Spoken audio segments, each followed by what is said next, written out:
Greetings, my friends. Welcome back to Salt City Counseling. Once again, my name's Scott. I'm a licensed therapist here in the beautiful state of Utah. I hope everybody is doing well out there. These are tough times. These are dark times. They're challenging times. So I hope that you are doing well out there. This video, I'm going to talk about narcissistic trauma specifically. It may have some connections or ties to high conflict divorce and custody. But this particular dynamic is just on my mind today. I thought it would make a good video. But for those of you that have been through those narcissistic relationships, have gotten out of them, and still find yourself just unable to, gather yourself, like find yourself, and feel whole again. I'm hoping to provide some insight on that in this video, because what I have found is I'm hoping to provide some insight actually on the way that a narcissist has, and I'm talking true narcissists. I know this word is thrown around a lot these days. Excuse me. But I'm talking to true narcissists. They have a way of incepting themselves inside of you and getting into your psyche, like wrapping their tentacles around you. And I want to kind of discuss that dynamic and how really, at the end of the day, narcissists condition people. And conditioning it's an old psychology term, like classical conditioning, established by a behavioral psychologist. Skinner, I think, was the founder of classical conditioning, which is a really nice way of just saying, like, shaping your behavior, or even maybe a nice way of saying brainwashing. I want to break down that dynamic and see if we can provide some insights for you all in terms of finding yourself again, and just being kind of whole again. Before we do that, please subscribe if you haven't already. Follow my channel.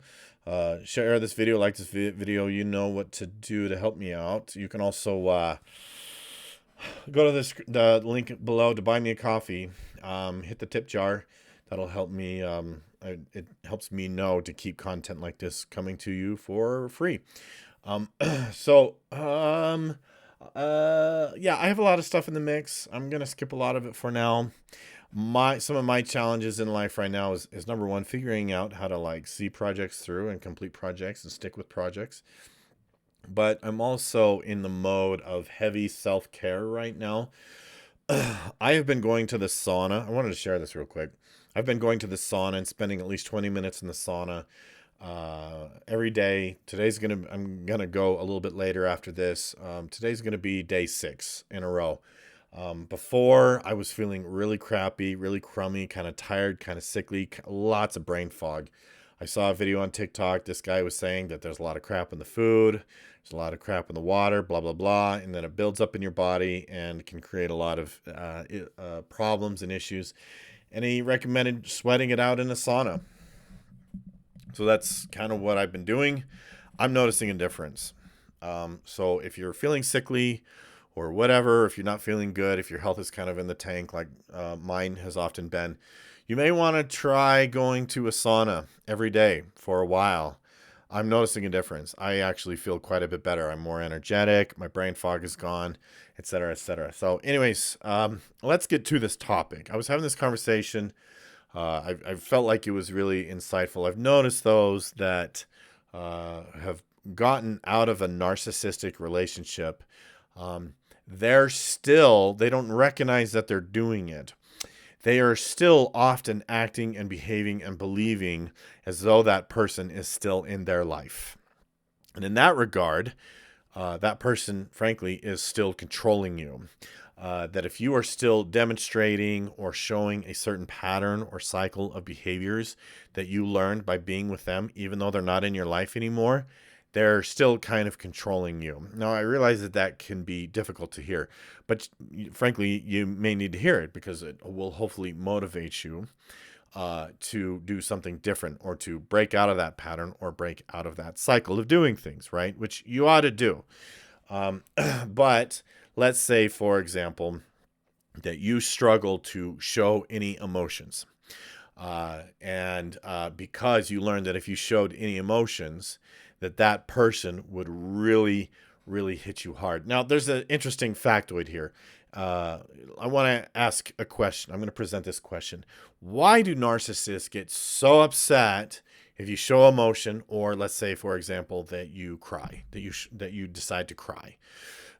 Why does that bother them so much? And the answer is, if we pull back the layers and layer after layer, we look at this.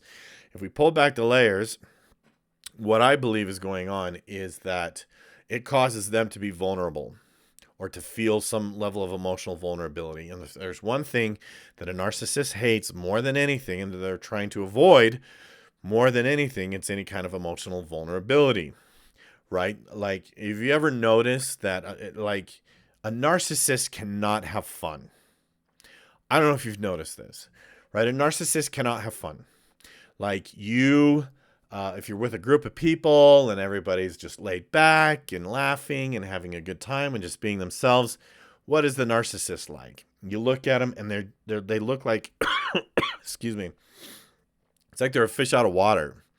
They're awkward, they're weird, they're fake, they're forcing it, they're withdrawn, they're trying to rain on the parade, they're ruining everything. They can't just let go and have fun. Why? Because letting go would cause a certain amount of vulnerability. They feel vulnerable, though they may not necessarily be vulnerable. But going back to my example of, let's say that you're showing emotion and they get really upset with you. The reason why they're upset with you is because you showing emotion may cause them to feel vulnerable. They only know how to respond with anger. And so they make you feel ashamed for having that emotion. So if the relationship ends, you may find yourself reluctant to express yourself emotionally, even if that person is long gone out of your life. You've been conditioned. That's a conditioning. There's a deep-seated fear, right, or anxiety that is wrapped in, likely, a lot of shame, right? If there's a lot of shame there, then you're just going to be stuck with this maladaptive behavior. Now, what I try to help people understand is that if you completely rebel against this unspoken set of rules or laws that you find yourself conditioned with, like you're still following along with this pattern of behavior, even though the person isn't in your life anymore, out of fear and shame, right? And if you could bring yourself to completely break all of those rules, for example, and allow yourself to just say, I'm just going to rebel, I'm just going to go against it, you're going to notice that fear, that anxiety, and that shame welling up really strong, super powerful. And it's really a myth. It's not true. It's not real.